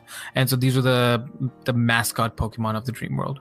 Right. Or at least the evolution was. And the evolution is Musharna, where we have Muso for Japanese for dream again. We have Lunar in relation to the moon. And then in the middle, right, the big collision of words is Musha, which is a Japanese cultural sound for eating. Musha. Yeah, and this makes sense because Musharna is an avid user of the move Dream Eater, as far as we know. Okay, so it's along the same lines of Hypno and Gengar kind of things, where they just loved using Dream Eater. Okay, that's fair. Yeah, and I thought that was pretty cool, and that made a lot more sense, but it's a thing that we wouldn't have understood because we're not Japanese. Right? And then the last 2 I put down were Elgium and LGM, as it turns out. LGM and Beheem. I just want to say I did not know about this, and I thought this was hella awesome. So LGM and then Beheem. So LGM uses the initials for Little Green Man, which stands for an alien, and I'm not sure where these seem like common pop culture initials. So we've got LGM. And so they just sort of stylize it into a word for the Pokemon LGM. And then we've got Beheem, which has the initials BEM, which stands for Bug-Eyed Monster, which is also another word for an alien. And so I'm assuming, like, Little Green Man is smaller than a Bug-Eyed Monster, in my head anyways. I think anytime somebody says a Bug-Eyed Monster immediately it's something that's at least 6 feet tall, or at least something about 5 feet 8. And so I'm like, all right, so that makes sense as why it would work for an evolution. And so we have BEM that was stylized into Beheem. This is really good stuff to learn. I keep looking at the list and like, oh man, I didn't know about that one. A lot of these other things kind of like make sense, and they're not too far off. Like Deoxys is in relation to a specific acid that's found in DNA molecules. Yeah. And so I'm like, okay, I wouldn't know that unless I knew chemistry, but that makes sense. And so it doesn't seem too far off the... So, for example, Xerneas, X is the letter in which Xerneas appears, or the game. And then Sununos, which is I slaughtered that name, Celtic god based on a deer, which itself comes from the Latin name Cervus. So Xerneas, Cerunius, and then X. So Xerneas, there we go. Yeah. Then you got Yveltal, the giant dark turkey of Y. And then you got Y in combination with Wyvern, so the Yvette. But then they did a third way by combining with Quetzal, which is a colorful, long-tailed bird, which a lot of people would probably correlate to. I don't remember if it's mine. Quetzalcoatl, yes. Yeah. And so they got some good runs there. But then finally, and I want to give the fullest glory to this, is Zygarde, the Pokemon that's supposed to be in Pokemon Z that never came out. Yeah. the letter representing the third coordinate axis, so the balance, and then guard is French for guard or protect. So these people, it was a Celtic deer god that represented X, and then there was a giant dark wyvern turkey god that represented Y, and then to make sure that shit didn't go awry, you had the Z axis that was guarding it, and I thought that was cool as shit. Oh man, Sorry, I was just looking up Kyogre, Groudon, and Rayquaza because we were talking about the trilogy. And Kyogre, so Kai is the Japanese for ocean, Orca is species of whale, and so that's how they made that. We've got Groudon, I think is fairly obvious. We've got Ground, and then Dawn, which in this case they're taking of great size, importance, or lord or master. And so Groudon is literally master of the earth. And then Rayquaza, Quasar is a distant star, and a ray is a beam of light. And so Rayquaza is sort of just always up in the upper reaches of the atmosphere and just sort of distant, just watching over. And hates the shit out of DNA for some reason. Yep. All right, Tots? Do we want to do the tots this week? Do we? I can edit the shit out of this. Yeah. We are a little bit over time. Yeah, we'll save Tots for next week. We got plenty of time to talk about stuff. Tots was Pokemon at this point. Yeah, pretty much. All right, let's see. I will do this day in gaming. You get game releases? Yep. Yeah. Oof. All right, so for all you people listening, here's some of the game releases coming out. November 20th, we've got 5 different games. So starting off with Marvel Spider-Man DLC 2 Turf Wars that comes out on the PS4. It was only on the PS4 anyways. DLC so quick. That's yeah, I believe there's DLC that's already out. Yeah. They've been pumping out this very quickly with I believe a lot of people keep talking about the character called Black Cat. Okay. Which is a character that's going to have more and more importance later on. And yeah, they're pumping out DLC like crazy with the season pass. Okay, so it's a season pass. Okay. I believe there is a season pass, yes. Okay. Battlefield 5 officially out November 20th as well. PC, yeah, don't forget about this one, guys. Please play Battlefield 5. Warframe comes out for the Switch on the 20th. And weird, but okay. Here's a word of caution. If you have a Warframe account on PC, it only transfers one way. So if you log into it, I could be very wrong here, so please look this up. If you have a Warframe account on PC that you put a lot of time into it, I believe that it locks it to the Switch when you transfer over. I remember reading or hearing somebody talk about this, and again, I could be very wrong. I probably am wrong, but there is some trickery there. Then we've got a PSVR game coming out called Squishies. Tyler, do you know anything about this? Absolutely not. If anything, good. Yeah, it sounds fantastic.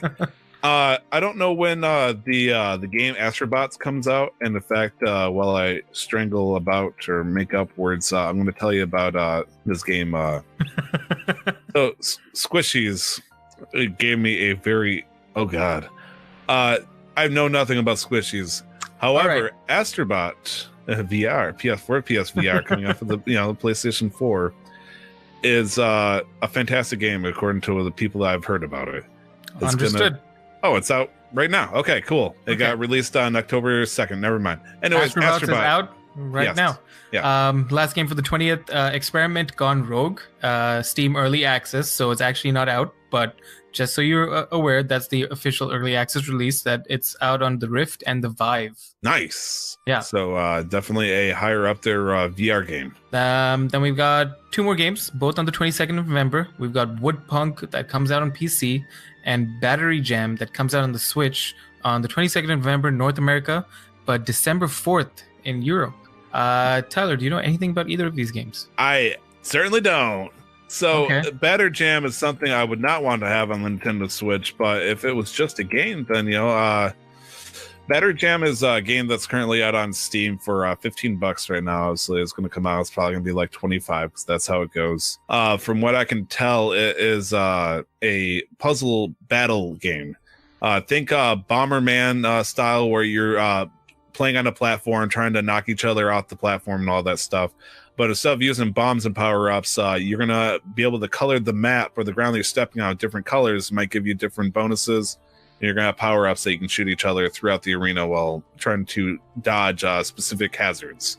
Right. It looks like a fun, beat each other up. I'm guessing the Battery Jam is a reference to you hitting a battery and just smacking the hell out of somebody. Right. So And then Woodpunk is a roguelike experience. It's a roguelike game, top-down view, in a medieval Woodpunk universe where the primary energy resource is wood. It looks like Castle Crashers meets like one of those kinds of games where it's just mayhem and it's just a roguelike. Yeah. Okay. So moving on to this day in gaming. The day is November 19th. An incredible day in history, people. For those who are listening to this game or this podcast as it comes out on Monday, today marks the 12-year anniversary of the Nintendo Wii. And as such, yeah, it feels so weird because I feel like the Nintendo Wii is where I evolved into like I'm going to play video games for the rest of my life kind of thing versus I'm trying to play it whenever I have free time kind of thing. Right. It changed a lot. So it marks 12 years since I hit that level in the world, and quite frankly, totally okay with it. So that being said, I could list off every motherfucking Wii game that came out at launch, or I could just tell you a couple of good ones that came out. But let's not get too far. That's 2006. Back in 2013, 2 games came out 5 years ago. Assassin's Creed 4, I believe. Black Flag came Fantastic out on Steam. Game. And then actually 3 games, Battlefield 4 and Call of Duty Ghost, both came out at the same time, it appears, on the Xbox One in 2013. That seems kind of crazy to me. I'm not sure how likely, I mean, that would have been when they were butting heads like crazy. Back in 2012, 6 years ago, Sonic Adventure 2 came out for Steam. And obviously it came back a longer time ago when it came out originally. I believe it was Dreamcast. It might have came out the second one. I know the first one came on Dreamcast. It might have been PS2. And of course, here starts a couple of Wii games. 2007, a 1-year anniversary of the Wii coming out. 2007, so 11 years ago, Link's Crossbow Training came out, introducing the concept of the Wiimote Zapper, where you could shoot pots off of the top of Goron's heads. Okay. Let's see. Back in 2007 as well, coming out the same day, Uncharted, Drake's Fortune. So Uncharted 2, okay. I believe. Well, yeah, maybe. No, is Drake's Fortune the first one? I have no... Oh, I think... Drake's Deception. I don't know. Fortune. It is the first game in the Uncharted series. Okay. It's just weird because it makes sense, but I believe he explained it. I know it is Uncharted 1, 2, 3, 4, but some places they don't have the numbers. Some places they only have we talked about this with Ratchet and Clank last week. Yep. Right. So that came out in 2007. So that game is now officially 11 years old. Happy birthday to the birth of Uncharted. What a way it went with Naughty Dog. Coming out in 2006, we have quite a few games. Like I said, 12 years for the Nintendo Wii to have come out. Notable games that came out that day were Dragon Ball Z Budokai Tenkaichi 2, very popular 3D battle of Royale, well, not a Royale style game, but it's something similar where the concept of being able to play a 3D style Budokai game was fantastic. It did great on the first one and improved heavily on the second one. And I personally preferred to play it on the PlayStation 2, but there are some people out there, such as Cam, that said not only would he respectfully play it on the Wii, you could do it with the GameCube controller for some reason. Didn't make sense, but whatever. Also coming out that day was Wii Sports. Wii Sports is also 12 years old, and it's probably one of the highest, most packaged games in the world, besides a couple of games such as Tetris and whatnot. You might have thought I was trying to skip something, but I wanted to save the best Wii game for last. I understand. 12 years old on this day in history. The Legend of Zelda Twilight Princess came out for the Nintendo Wii. I do believe it comes out like a week or two later for the GameCube as well. I don't believe it was simultaneously because they wanted people, if you're buying the Wii and you're supporting us, you deserve, other bullshit. Right. Also coming this day for the 360, I believe by Burger King as the publisher, if you will. Sneak King, the popular get a free game with your meal kind of thing, came out 12 years ago. Haven't seen a game like that in quite a long time where you can just plug it in. Holy shit, it is actually published by Burger King. You thought I was kidding. I believe it's a kart racing game that involves the Burger King himself. Or something along the lines. I know it focuses on him. It was fun. This came out in Europe for the GameCube, 2004, 14 years old. Tales of Symphonia. Tales of Symphonia is now 14 years old when it was published in Europe. And then lastly, but not the least, of course, with the retrospective, with the new game coming out this December, for Europe, Nintendo 64, 1999. This game is 19 years old. Super Smash Brothers for the Nintendo 64. Happy birthday, Super Smash Brothers. Happy birthday. You're a legal adult in Canada. One. Yeah, congrats. Made it up in the world. And I think that's pretty much it on my end. What about you? No, that's about it. I did want to... What? I'm just in party mode. Woo! Woo! Back, I'm going to play a crap ton more of Pokemon, see what's going on. 100%, yep. We can be nice to each other, but it's like, I'm side-eyeing. I just really want to play Pokemon. You got the damn case right next to you just cursing me with excitement. Jeez. No, my Switch is at my TV charging up. Yeah. You can find me, I'm twitch.tv/2timestyler. I am going to try the stream tomorrow. I'm going to try to start streaming on Sundays, at least get this started on, get things going with it. So twitch.tv/2timestyler. I think I might stream Pokemon. Yay! I think Let's Go Pikachu would be a fun game to stream. I've been watching other people such as Birdkeeper Toby, cool people like that love talking about the games. Been watching them. I think it's time that get back in the saddle and do something like that. Or if you want to, you can find me on Twitter at 2timestyler. So if you want to just at me on Twitter, you can also ask for my friend code on Switch, and we can play Pokemon together or Splatoon or other stuff because we love doing that kind of shit. Nick, where can we find you though? You can find me on Twitter and Instagram at LRWarrior11. If you want to get in touch, just hang out, follow my life, which is quite boring because all I do is sit at home, play video games, and go to school. Or you can follow me on Twitch. Stop by whenever you can, whenever I do stream on twitch.tv/LRWarrior11. My stream schedule will be very inconsistent until the middle of December when I'm done with exams. I'm gone on my little trip, and I'll be back over here in Vancouver for 2 weeks, just at home, trying to stream 5 days a week. Oof. Before the next semester starts, so just getting it all in one mega oof. Yeah. And mega evolved oof. Yeah, that's me. Shout out to me for getting 4th place in the tournaments on Pixelmon. Yay. Yeah, I know, right out of 16 people I did pretty good. And then I got smoked by a tail glow. It's one of the Pokemon that's with a Zelf, one of those 3 there's a Zelf, Mesprit, and Uxie. I'm thinking of something else then. Volbeat, Illumis, which one? I don't remember. Calbio. Manaphy. I'm thinking of Manaphy. Manaphy fucked me over. A tail glow Manaphy got its special attack and speed up. It just obliterated me. It was not funny. But screw legendary users. Anyways, that's pretty much it. If you wanted to check out our Twitter combined for Casual Master Quest at Quest. Master Quest Pod. Yeah. Or you can email us casualmasterquest@gmail.com. You can be something that's more important to us than some person pretending to be Apple trying to get into our sweet spot over here. If you want to be our Nigerian prince, just let me know, okay? That's it. That was episode 27. Thank you guys for listening. Shout out over to Q over from the server who said he was listening to it and really liked it. Thank you very much, Q. And don't forget, guys, we'll see you next week. And to never stop the grind. We'll talk to you guys later. Bye-bye. Bye. What did you say? Nothing. Oh.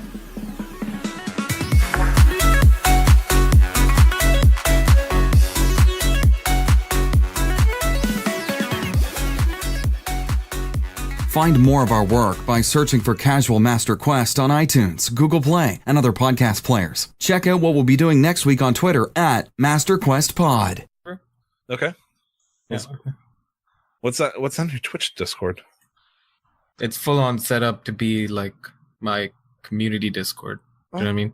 Yeah. Okay. And so I'm gonna make you a mod in my Discord. Yeah. Me?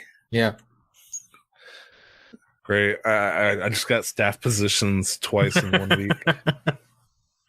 Yeah. I mean, I'm flattered, but I feel like you'd only invite your closer people right now, so I don't see anybody going too wild that you wouldn't care. Considering the first thing I would notice to try to moderate is you tagging somebody and saying "fuck you." Yeah, no, it's when somebody's being like super like like like somebody's being unnecessarily like toxic. If we're just going back and forth like fuck you, no, fuck you, no, you're an asshole, no, you're an asshole. That shit's okay because that's what normal people do. Yeah, but if they're like supremists, like super toxic, I know you'd want the satisfaction of like, oh, I'm gonna kick this bitch. Well, no, I like anybody because essentially, like, ideally, I would like, even if my stream's never going to get big, and this is a place people can hang out. Holy shit, you have teeth. Yeah, I have teeth. And a chin. And a chin. It was cold. Yeah, my face was cold for the first 2 days when I walked out. You poor soul. Yeah, the defense that I had that I was growing a beard to protect myself from the cold was true. That's right, Mom. Putting Mom on the spot here, man. I can't believe you just put your mother on blast. All right. You did host last time, technically. I will host this time. All right, honey, we're going to be starting soon, okay? All right. I love you with all my heart, and other parts I can't mention because we're technically live. Yeah, fucking, my soul. I got the spirit, but not the energy. It's what's upsetting me right now. Because if I got the spirit but not the energy and I just go hog wild like I want to, I'm going to be fan-fucking-tastic for about 5 minutes, and then I'm just going to be really quiet and deep-voiced. I'm going to need to get some water in a minute, but I'm trying to figure out which one-liner I want to do. If there's a team one in there that you want to use, we can do that too. I don't care. Well, I do care, but I always, like... It's okay to pick one, but I always feel like there's always one that or something that we can put up that's like fitting. But we already did a Pokemon one. I'm gonna talk the shit out of this game. Okay. With disclaimers pending. Okay. No, I think I'll do a solo one. I'll do the one about Overwatch. I don't think I've done that yet. I've done the Canadian one. I've done the light level one. Which one's Overwatch? Just love the Calvary's here. No, doctor told me no Overwatch for a week because my sodium intake was too high. I think he was being too salty. Yeah. Oh, there's a sneeze coming. Gotta wait for that to come out. Oof. Objectives, Nick. Kind of like right there. And then objectives, Nick. Focus on the objectives. All right, I'll get water and then we'll get this bitch started. Yeah. Ladies and gentlemen, I would like to tell you of an important moment right here and now. From me to you, through Casual Master Quest, I want to give a shout out for all those people that have been there since day one. There's been a lot of people that actually been with me since beforehand. And just for the record, every time you say something about the show, a good moment you had, a bad moment you had even, it still means a lot to me. And I just want to say thank you from the kindness of my heart. And fan is off, water got, throat lubricated. Good. Everything can come in and out nice and easy. I like that. Exactly. Jeez. Some people, they do it the wrong way. It's like a vulture's crotch. Hey, shout out to Bohemian for that joke. And we dry it out. I'm pretty sure that they say vaping is dehydrating, so I'm assuming it dries out the throat too. Yeah, it is. So like how it started off was that's why they call them mods. And that's why some vape devices look like that. They're circular, like they're long and cylindrical, because they started with torches, right? They'd alter torches and have cotton and stuff put in them. That's why mechanical mods are still a thing, because they started off as torches. And so you have to know your wattages and currents and adjust things accordingly. Yeah. And this was when juice was still at like 50 milligrams of nicotine. And you have people like these older guys sitting in the back of a room, starting their own sweat lodge, just nicked out of their fucking minds and just dehydrated as shit. I was going to say, with that much, I mean, I think the standard amount is usually either 3 or 6. So doing 30 to 50, that's like 30 to 50. That's what 25 to 50 is also what the new little salt nick devices are offering. Yeah, the jewel pods and shit. And that's if you're on like 4 packs a day, though. Like, you're not seen without a cigarette in your mouth. You're a Sid character from Final Fantasy, pretty much. All right, I think I'm ready. Are you? Yeah. I'm fantastic. Should we do some kind of speaking exercise? Sure. I don't know a speaking exercise. Here, let me Google speaking exercises for adults. Ooh. Public speaking exercises. Breathe. All right, so the first step is read. Good. Let's see. Hum, ha, and a yawn.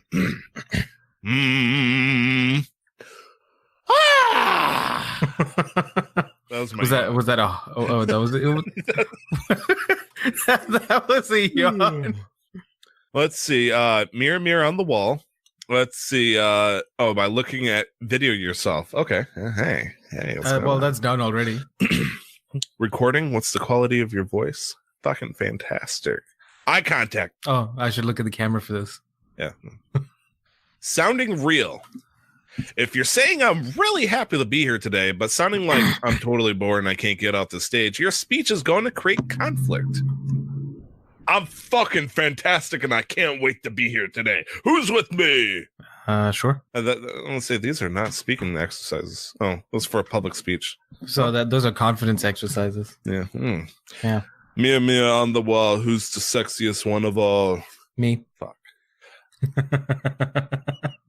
All right. Take it away.